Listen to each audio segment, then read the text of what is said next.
pretty lies. Look me in the face, tell me that you love me, even if it's fake. Hello everyone, welcome back to my channel commerce with Anjali तलवार।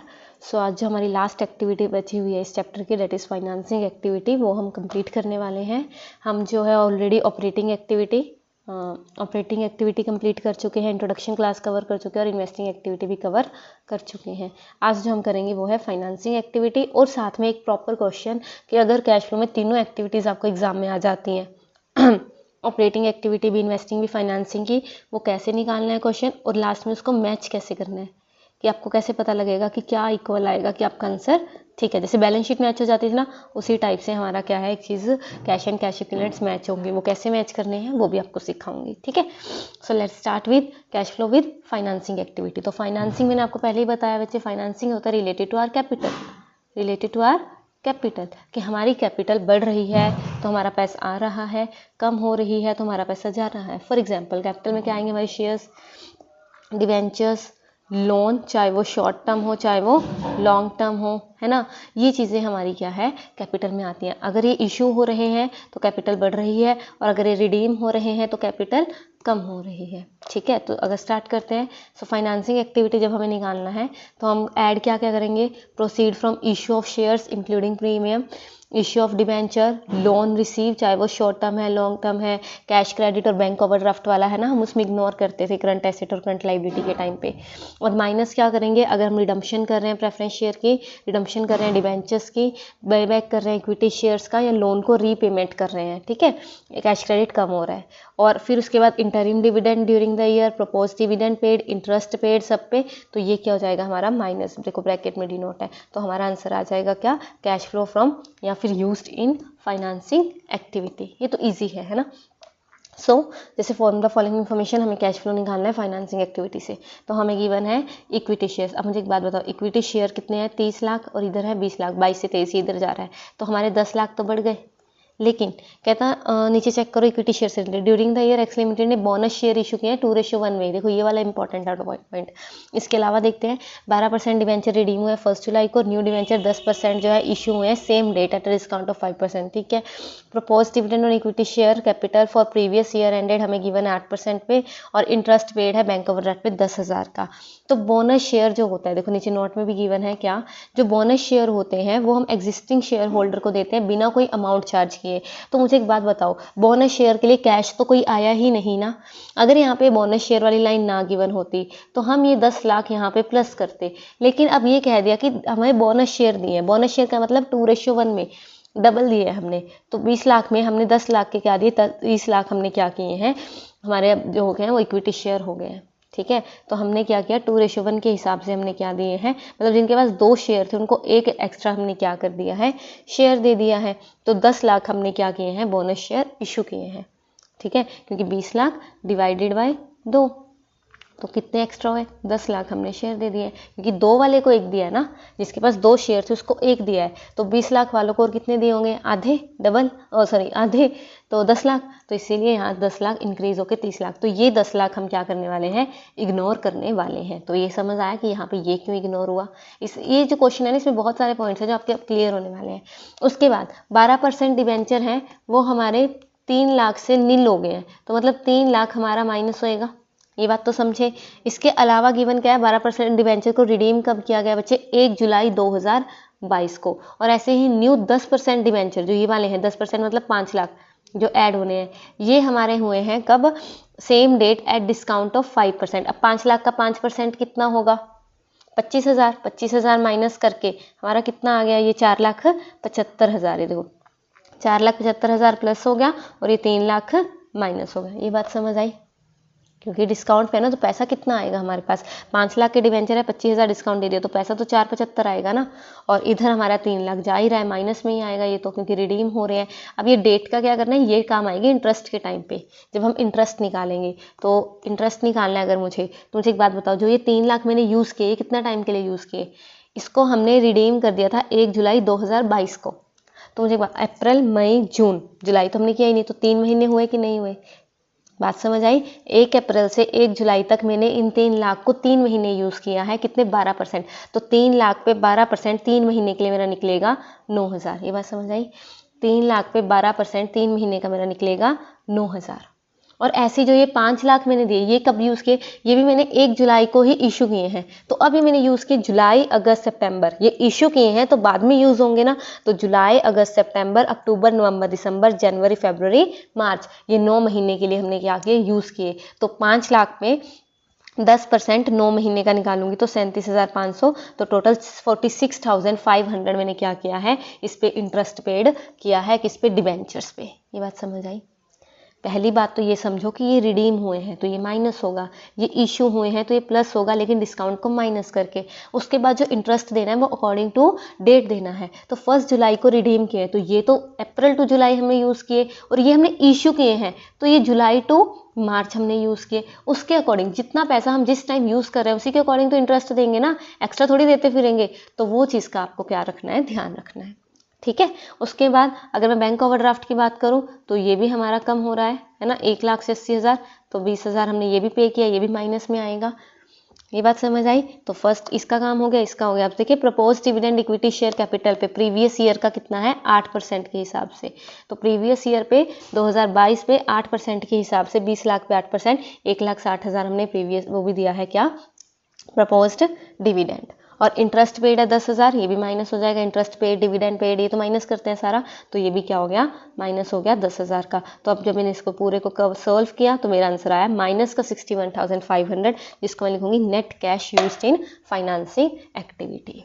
ठीक है। तो यहाँ पे ये question add करने का मतलब सिर्फ इतना था कि आपको एक तो ये बोनस शेयर वाला समझाना था मुझे, एक ये डेट वाला समझाना था, ठीक है, और एक बाकी तो आपको आता ही था, बाकी तो ईजी था, प्लस माइनस क्या करना है, ठीक है। चलिए ये तो हो गया हमारा फाइनेंसिंग। देखो हमने ऑपरेटिंग अलग से कर ली, इन्वेस्टिंग अलग से कर ली, फाइनेंसिंग अलग से कर ली। अब जो क्वेश्चन आएगा वो हो सकता है देखो आपका अलग भी आ जाए। Last year only operating activity पूछी गई थी तो इट्स ओके, लेकिन कई बार अगर आपको पूरा कैश फ्लो स्टेटमेंट पूछ ले तो हमें पता तो होना चाहिए ना कैसे पूरा भी बनाना है और लास्ट में उसको मैच भी करके दिखाना है, ठीक है। तो उसका एक एग्जाम्पल हम करने वाले हैं। सो क्वेश्चन क्या है, you are required to prepare a cash flow statement as per accounting schedule 3 for the year ended कितना 2016-17 का हमें बनाना है। बैलेंस शीट हमें गिवन है 16 की और 17 की, तो ऑब्वियस सी बात है ये हमें इस साइड जाना है, ठीक है, कि प्रीवियस ईयर ये हो गया और करंट ईयर हमारा ये हो गया, ठीक है। चलिए तो गिवन क्या है, हमें गिवन है शेयर कैपिटल गिवन है, इक्विटी शेयर कैपिटल 10 लाख से 14 लाख हो रही है, ठीक है जी, 10 लाख से 14 लाख हो गई। रिजर्व एंड सरप्लस जो स्टेटमेंट ऑफ P&L है वो 4 लाख से 5 लाख हो रहा है, तो 1 लाख का हमें प्रॉफिट यहीं पे पता लग गया कि 1 लाख का प्रॉफिट हो रहा है, क्योंकि इतने क्या आता है इसके आगे खोल के नहीं दिया हुआ ये। अब यहाँ पे नोट नंबर 1 है तो ये खोल के दिया हुआ है शॉर्ट टर्म प्रोविजन। इसके आगे अगर नोट नंबर 1 होता तो मैं इसको पहले चेक करती कि इसमें क्या क्या गिवन है, रिजर्व एंड सरप्लस, कौन कौन से हमारे रिजर्व है, कैपिटल रिजर्व, जनरल रिजर्व, और भी क्या चीज़ें हैं। तो जो चीज़ें हमें खोल के दी हैं उनको उसी के अकॉर्डिंग ट्रीट करना है, और जो नहीं दी यहाँ पे डायरेक्ट दी हैं उनको हम यहाँ से डायरेक्ट भी उठा सकते हैं, ठीक है। अब आ जाओ आगे। तो नॉन करंट लाइबिलिटीज़ में सिर्फ लॉन्ग टर्म बोरिंग्स गिवन है, 10% डिवेंचर 140 से 5 लाख हो रहे हैं, ये भी बढ़ रहे हैं। शॉर्ट टर्म बोरिंग्स में बैंक ओवरड्राफ्ट गिवन है, ट्रेड पेबल्स गिवन है और शॉर्ट टर्म प्रोविजंस गिवन है, ठीक है।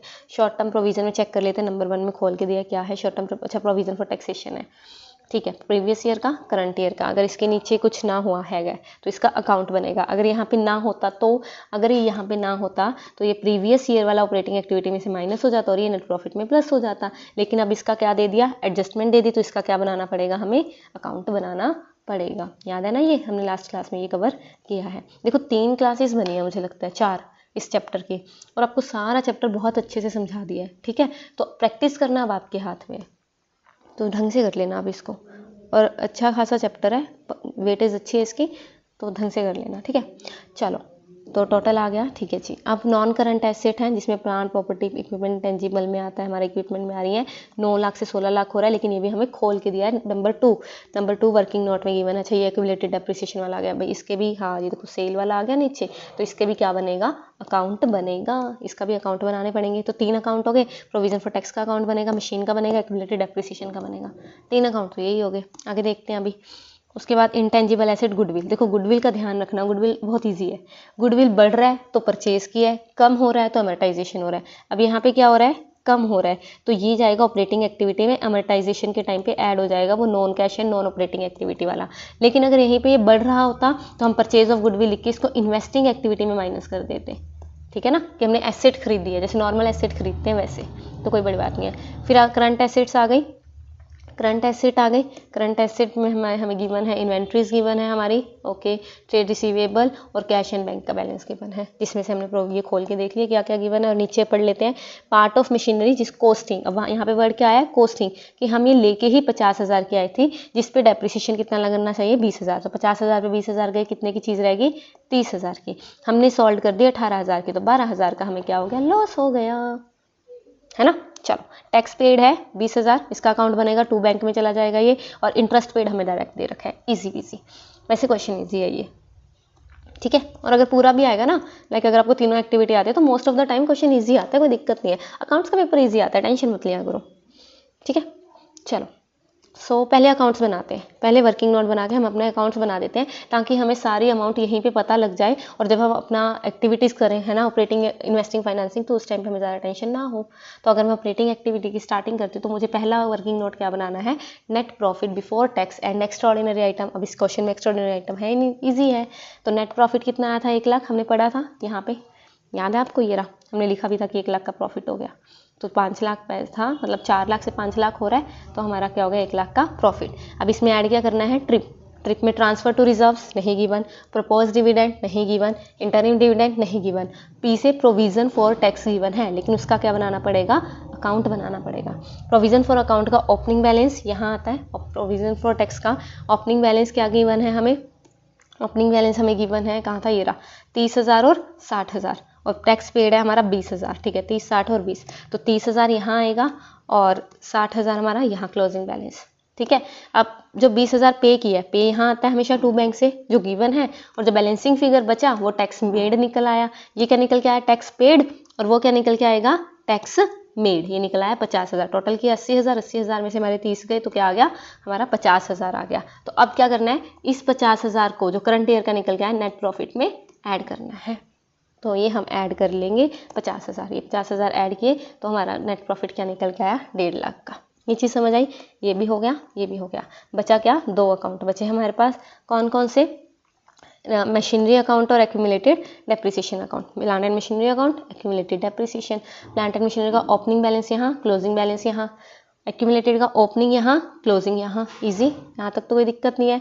उसके बाद ये क्या कहता है, इस अब लाइन पढ़ो, लाइन कहती है हमें, क्वेश्चन ये रहा, पार्ट ऑफ मशीनरी कॉस्टिंग था 50,000 का, सेल हो गई 18,000 की, 20,000 उस पर डेप्रिसिएशन लग रहा है, तो पहले एक्यूमुलेटेड डेप्रिसिएशन में 20,000 का डेप्रिसिएशन लगेगा सोल्ड वाली का, और सोल्ड वाली का डेप्रिसिएशन कहाँ लगता है डेबिट साइड, तो 20,000 यहाँ डेप्रिसिएशन लगाया, टोटल 81 आ गया, 81 में से 1 लाख गया तो 80,000 आ गया करंट ईयर का डेप्रिसिएशन, जो हमें किस में चाहिए ऑपरेटिंग एक्टिविटी में चाहिए, और ये 20,000 यहाँ जाएगा, 20,000 बैंक से 18,000 का बेचा और 12,000 का क्या आ गया था लॉस आ गया था, इसको टोटल किया 18, 10, उसमें से 10 माइनस की तो 8, 10 हमारी क्या निकल आई परचेज निकल आई, तो हमें सारी वैल्यूज़ हमारी मिल गई हैं। तो क्वेश्चन स्टार्ट करें, वर्किंग नोट से हमें पहले, ठीक है, सारी वैल्यूज़ मिल गई, तो स्टार्टिंग में net profit before tax 1.5 lakh का हमने निकाला, adjustment of non cash and non operating activities, तो जो गुडविल माइनस हो रही है 60,000, डेप्रिसिएशन निकाला 80,000 का, लॉस निकाला 12,000 का, और इंटरेस्ट ऑन डिबेंचर 50,000 का, ये भी एडजस्टमेंट में गिवन है।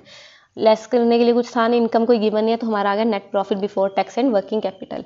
अब इसमें ऐड करेंगे decrease in current asset, increase in current liability, तो चेक कर लेते हैं डिक्रीज इन करंट एसेट और इंक्रीज इन करंट लाइबिलिटी कितना गिवन है हमें।